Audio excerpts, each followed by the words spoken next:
What is up, kids? So today's a kind of just a big vlog type of day. It's the first time in a while that I've had a day off dedicated to just going out and shooting, so pretty excited for that. This guy right here though, it's like abandoned graffiti. I don't know. Walking around in Shibuya right now. I had a couple other plans for the day. Supposed to meet with some people, but that I think is kind of being postponed right now. So just hanging out by myself. We're starting in Shibuya, walking towards Omotesando, and all the while testing out the Insta360 ONE R 1-inch Leica edition. Yeah, testing this out for vlogging.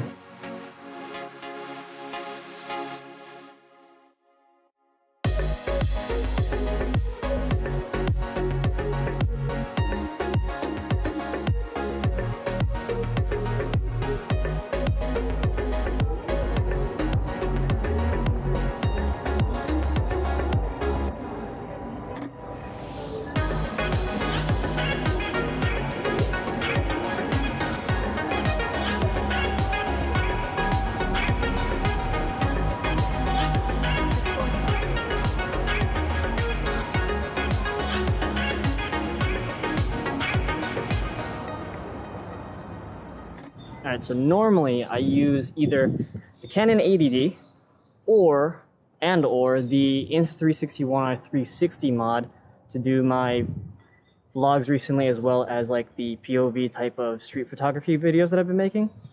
But Insta360 was nice enough to send me this 1-inch Leica edition. So I want to try this thing out as well. I'll try to use it how I would use it in these vlogs, and I don't know, kind of see which one I like better. They've made a couple different improvements with the firmware to these guys, and especially with the 1-inch now, all the formats are in MP4s, and so you can watch them on the computer, and it's like, I don't know, it's just overall just better in the workflow process. But I don't know, I haven't been able to test this out as much.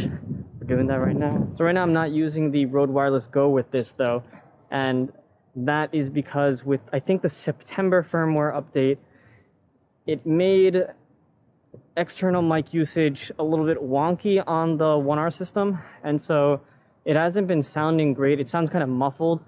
There was another firmware update in October that improved it a little bit, but it's still kind of finicky, so just going with the internal audio because I think it sounds fine. Where the heck am I?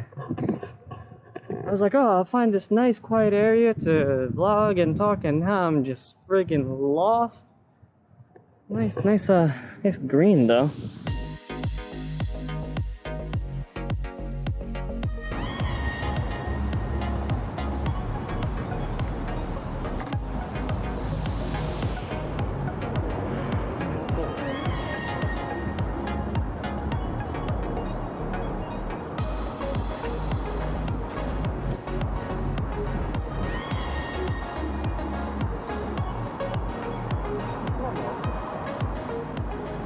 We are now in Cat Street in Omotesando, and this is actually where we shot Jessica's video when she was here last year. Pretty cool area. It's like a lot of colors that I like. It's very young here, but the only thing is I don't know how great it is right now. There's not much going on. Cool place for portraits though.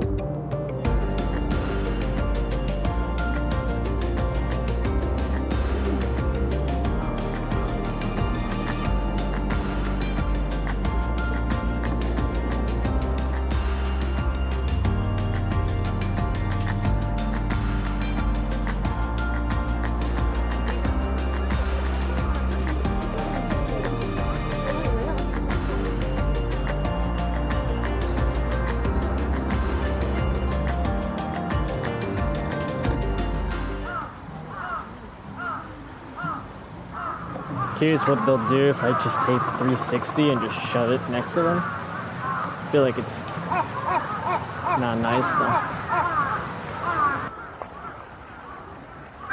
though. Okay, I really want to capture ducks in action, so I think what I'm going to do is I'm going to go to this bridge and then stick this stick, wedge it in there so that It like overhangs over the water, and hopefully some ducks will pass under it, and now we wait. Oh, they're doing it! We're doing it! I just wanted to like sit underneath the camera. That would be really cool. And I hope no one kicks that camera because that would suck. No, no, no, no, no, the wrong way. Go back that way, that way, that way. Lady, okay, listen. You are an issue right now. Alright, so while that is looking for ducks, I'm gonna try to do like a little sequence comparison between the Canon 80D that I usually use and then this Leica 1-inch 1R, and then just kind of see how the footage matches up.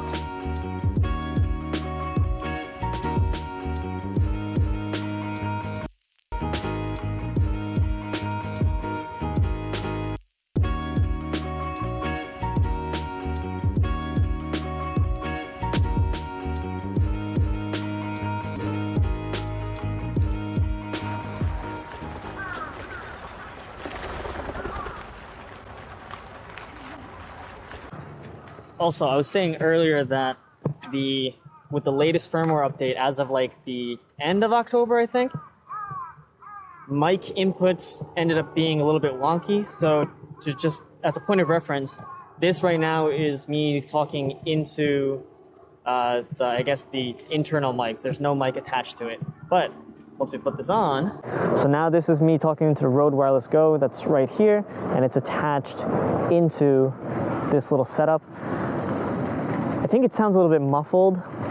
I don't know if I want to use that. I think right now, until they fix this, it does sound better with the internal mics. Now, I did talk to my contact at Insta360, and they said that they are working on it, and the October update actually is a little bit better than the September one, and so they are progressing towards getting it all fixed, but right now this is what it sounds like.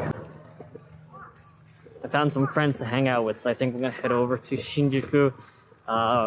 Meeting them around 7.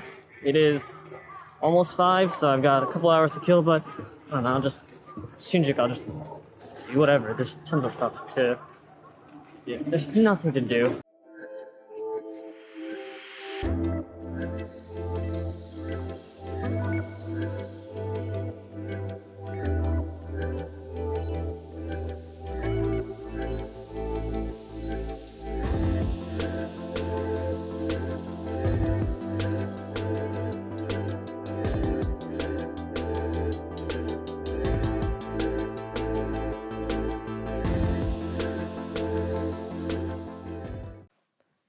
Alright guys, what did you think of the footage from the ONE R 1-inch?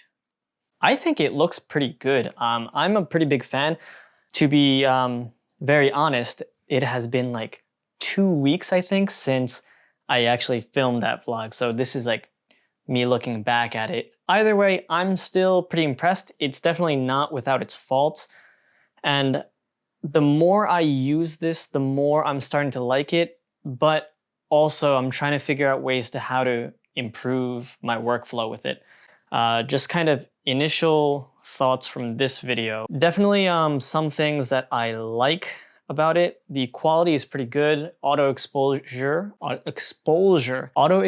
is pretty fantastic. I had it on auto, I think, the entire time that I was filming this. Until I can get my hands on some ND filters, probably gonna stick with that, just because during the day it's difficult to set everything properly. What I like about this is that it's like super tiny and it's way smaller and easier to hold than the 80D that I usually use. And with that, Insta360 has their new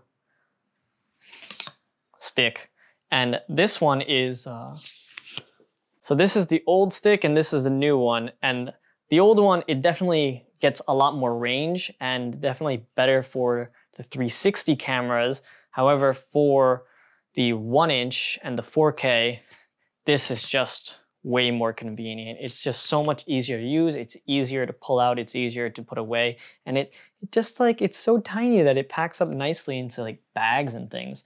And so recently, I've been able to fit almost everything into a shoulder bag like this. Just shove my 360 in there, shove the 1R in here, this little thing, and then there's still tons of room. Like I can probably fit my head in.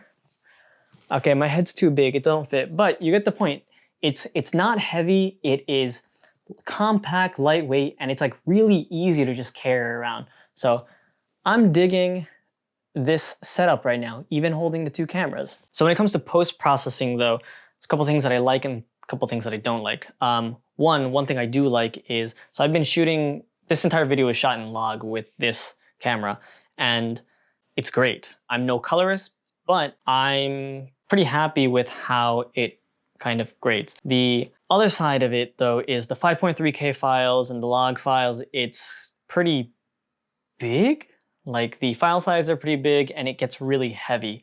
And so I'm able to work on it without using proxies, but it is a little sluggish and yeah, I don't know. I'll consider using a proxy workflow if I'm gonna use this like a main driver more often than not.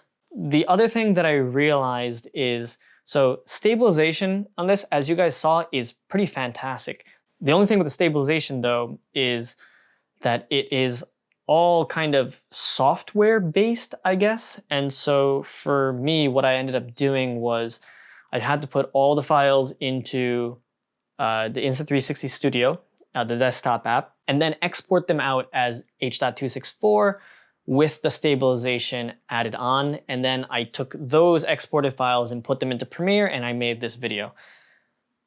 Apparently there's an easier way to do it where it can just all go into Premiere Pro, but I'm not sure. So if I figure it out, I'll let you know. But otherwise, if you know, please help me, because that's the one thing I really don't like about this whole workflow. I feel like I haven't used it enough to really go in depth with it, but those are kind of my initial thoughts. I really like it so far. Gonna keep messing with it. I hope they fix the audio nonsense on it soon though, because being able to use a mic on this, that changes a lot of things. But I'm gonna wrap it up here for now. Thanks so much for watching. Thanks for sticking around. If you have any comments, questions, concerns, qualms, complaints, quips, concerns, I think I said that one, leave them in the comments below. And yeah, thanks. Catch you next time. Peace. I don't know, just... It's not big enough.